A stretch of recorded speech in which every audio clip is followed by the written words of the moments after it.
இது செய்யப்படுறது கடுக்கா லேகியம், விளக்கெண்ணெய், கடுக்கா பொடி தேவையான பொருள்.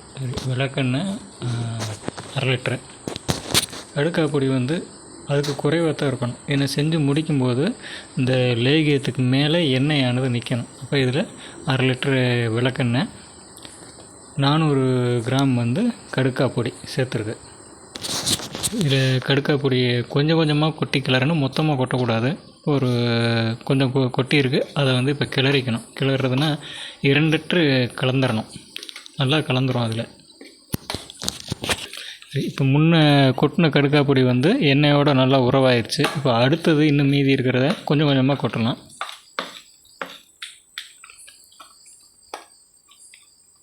கொஞ்சம் உடச்சி விட்டு கிளறணும்.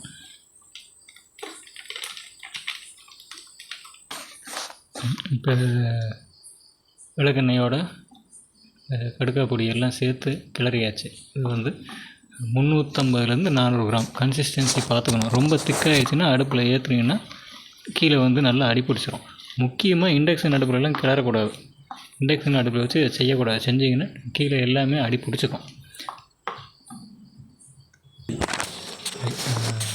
இது கலந்த கலவையை வந்து அடுப்பு ஏற்றியாச்சு. சிறு தீயில் வச்சுக்கணும்.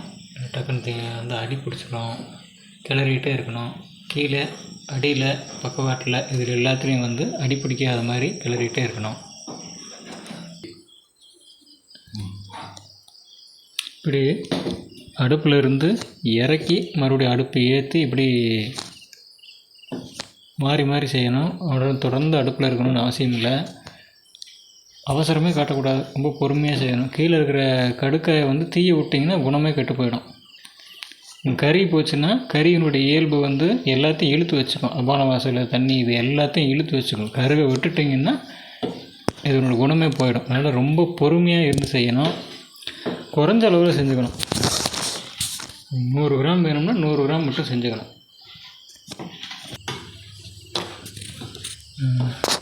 கிளறி இறக்கியாச்சு. பதம் வந்துருச்சு. அந்த வெந்த பதம் வரணும். கருகி விடாமல் இறக்கிடணும். அவ்வளோதான். இப்போ கடைசியில் வந்து நல்லா குளிர ஆற விடணும். இந்த பாத்திரத்தில் வைக்காமல் வேறு ஒரு தட்டுக்கு பரப்பிட்டு குளிர ஆற விடணும். காய்ச்சி இறக்கியாச்சு. இப்போ இன்னொரு அகலமான தட்டுக்கு மாற்றியாச்சு. இது வந்து ஒரு காத்தாடி போட்டு விட்டு நல்லா ஆற விடணும். ஆறினதுக்கப்புறம் புட்டியில் அடைச்சிக்கணும். கண்ணாடி பாட்டிலில் அடைச்சி வச்சுக்கணும். ஸ்டெயின்லெஸ் ஸ்டீலாக இருந்தாலும் ஒன்றும் செய்யாது. பிளாஸ்டிக் மட்டும் வேண்டாம்.